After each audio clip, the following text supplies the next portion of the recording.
भोजपुरी की एक उभरती हुई स्टार की मृत्यु हो जाती है।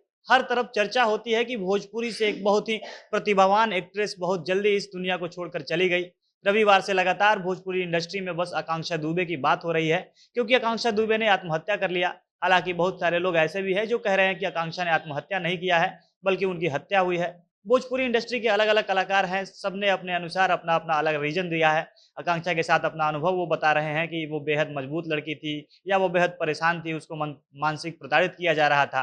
तमाम तरह की बातें भोजपुरी के अलग-अलग कलाकार, जिसमें अभिनेत्री हैं, अभिनेता हैं, सब लोग कर रहे हैं। कुछ कलाकार ऐसे थे जो लाइव आकर रोए भी। कई कलाकारों के हम इंस्टा स्टोरी, फेसबुक स्टोरी को देखें तो सारा का सारा स्टोरी आकांक्षा दुबे के पोस्ट को लेकर से भरा हुआ है। आकांक्षा के लिए एक नहीं 5-5, 10-10 स्टोरी भोजपुरी के कलाकारों ने लगाए हैं। हर तरफ बस यही बात हो रही है कि भोजपुरी इंडस्ट्री आकांक्षा को कितना मिस कर रही है। उसके असमय चले जाने के कारण ये भोजपुरी इंडस्ट्री कितनी आहत है, कितनी दुखी है। लेकिन आकांक्षा के परिवार से एक सदस्य का इंटरव्यू हमने देखा, हमने आपको भी बताया था, जो कह रहे थे कि ये जो पूरी भोजपुरी इंडस्ट्री है, ये ढोंग रच रही है। यहाँ कोई किसी का सहारा नहीं है। ये लोग लाइव आकर अपने यूट्यूब चैनल पर, अपने इंस्टा, फेसबुक आईडी पर मगरमच्छ वाले आंसू बहा रहे हैं, झूठ-मूठ का दिखावा कर रहे हैं। किसी को आकांक्षा से थोड़ा भी लगाव नहीं है, ना ही उन्हें आकांक्षा की तनिक भी चिंता है। और इस बात को आखिरकार भोजपुरी इंडस्ट्री के कलाकारों ने सही साबित कर दिया। भोजपुरी के बड़े-छोटे कोई भी कलाकार हो, सबने सोशल मीडिया पर तो खूब शोक प्रकट किया, आकांक्षा के प्रति लगाव, चिंता जाहिर की, लेकिन उनके अंतिम संस्कार में भोजपुरी का एक भी कलाकार दिखाई नहीं दिया। अब ये क्यों कहा जा रहा है कि भोजपुरी में सब कुछ झूठ है, सब कुछ दिखावटी है, और अभी भोजपुरी कलाकार कैसे ये सब साबित भी कर रहे हैं? विस्तार से इसके बारे में हम वीडियो में आगे बात करेंगे। पर उससे पहले नमस्कार, झमाझम भोजपुरी देख रहे हैं आप, और मैं हूं सन्नी मिश्रा। कैमरे के पीछे हमारे साथी विशाल खड़े हैं। भोजपुरी की एक हीरोइन का नाम है अक्षरा सिंह। इनको भोजपुरी का शेरनी कहा जाता है। ये अपने आप को ऐसे दिखाती हैं कि ये महिलाओं के लिए भोजपुरी में इकलौती आवाज़ है। ये भोजपुरी इंडस्ट्री ही नहीं, फ़िल्म इंडस्ट्री के बाहर भी जब किसी लड़की के साथ कुछ होता है, तो ये खुलकर आवाज़ उठाती हैं। आपको पटना की ग्रेजुएट चाय वाली का किस्सा याद होगा।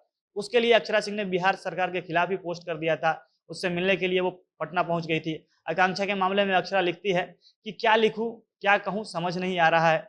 कल तुम्हारा मैसेज कहाँ हो दीदी, वाराणसी में। यानी आकांक्षा ने अक्षरा से मिलने के लिए पूछा था। अक्षरा बनारस में है। ये जानकर वो अक्षरा से मिलना चाहती थी, बातें करना चाहती थी। आगे अक्षरा लिखती है कि लड़कियों, अब भी वक्त है, जागो और कुछ गलत करने से पहले अपने माता-पिता का एक बार सोचो। अक्षरा सिंह ये तमाम बातें सोशल मीडिया पर लिखती है। अक्षरा सिंह बनारसी में ही होती है। वो लड़कियों से जाग जाने, मजबूत बनने, एक दूसरे का साथी बनने की बातें करती हैं। लेकिन जब अक्षरा की असल में ये सब करने की और ये सब दिखाने की बारी आई, तो यहाँ पर अक्षरा पीछे हट जाती हैं। वो बनारस में होकर भी ना आकांक्षा के परिवार से मिलती है, ना ही आकांक्षा के अंतिम संस्कार में जाती हैं। बस सोशल मीडिया पर अक्षरा बड़ी-बड़ी बातें करती हैं, और अपनी ज़िम्मेवारी से वो यहीं पर मुक्त हो जाती हैं। अक्षरा के अलावा और हम भी बड़ी-बड़ी और हीरोइन की बात कर लें, तो इसमें काजल राघवानी, डिम्पल सिंह जैसे कई लोग हैं जो आकांक्षा के लिए खूब पोस्ट करते हैं। आप डिम्पल सिंह का पोस्ट और उनका इंस्टा स्टोरी देखेंगे, तो पूरी इंस्टा स्टोरी आकांक्षा के पोस्ट से भरी हुई है। एक से एक अलग-अलग शायरी, अलग-अलग बातें वो आकांक्षा के लिए लिख रही हैं। वो भोजपुरी की सभी हीरोइन से गुजारिश कर रही हैं कि आप एक दूसरे के लिए आगे आइए, क्योंकि यहाँ पर कोई ऐसा मेल एक्टर नहीं है जो आपका सहारा बन सकता है। आप ही लोग एक दूसरे का साथ दीजिएगा, तभी यहाँ पर कुछ हो सकता है। आप लोग अभी से भी संभल जाइए। काजल राघवानी भी पोस्ट करती है कि आकांक्षा, तुम जिस बात के लिए डर रही थी वही हुआ। तुमको डर था कि ऐसा हो सकता है, आखिरकार वही चीज़ हो भी गया। काजल की पोस्ट से साफ-साफ स्पष्ट हो रहा है, काजल आकांक्षा की परेशानियों के बारे में जानती थी। आकांक्षा ने उनसे अपनी जो बात की थी, लेकिन डिम्पल और काजल इतना बड़ा पोस्ट करने के बावजूद भी वो परिवार से मिलने के लिए नहीं पहुँचते हैं। दूसरी तरफ बात करें एक बड़े एक्टर खेसारी लाल यादव की, जो अभी बनारस में ही हैं। कल ही वो बनारस पहुँचे हैं, और कल ही आकांक्षा का पूरा परिवार बनारस में था। वो हैरान-परेशान थाने का चक्कर लगा रहे थे। खेसारी ने आकांक्षा के साथ काम भी किया है, उनके लिए पोस्ट भी किया, लेकिन खेसारी बनारस में होकर भी एक बार वो आकांक्षा के परिवार से नहीं मिल पाए। उनके पास इतना समय नहीं था कि वो आकांक्षा के परिवार वालों से मिलकर उनको तसल्ली दे सके, उन्हें सांत्वना दे सके।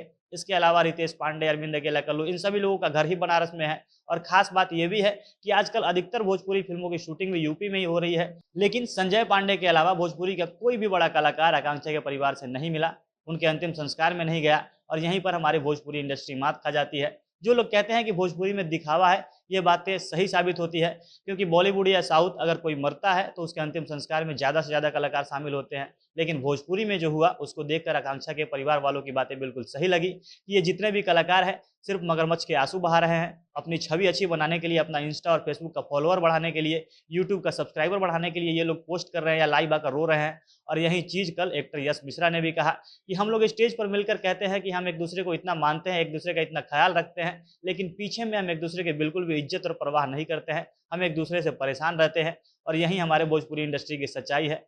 बाकी आकांक्षा को जाना था, वो समय इस दुनिया को छोड़कर चली गई है, लेकिन उनकी मौत से भोजपुरी इंडस्ट्री में शायद ही सुधार हो पाए, पर ऐसा कोई आसार देखने को नहीं मिल रहा है। बाकी आप लोग इस पर क्या राय रखते हैं, कमेंट करके हमें अपनी राय जरूर बताइएगा। जब आज हम भोजपुरी देख रहे थे, आप भोजपुरी इंडस्ट्री से जुड़ी अन्य खबरों के लिए हमारे साथ बने रहें। धन्यवाद।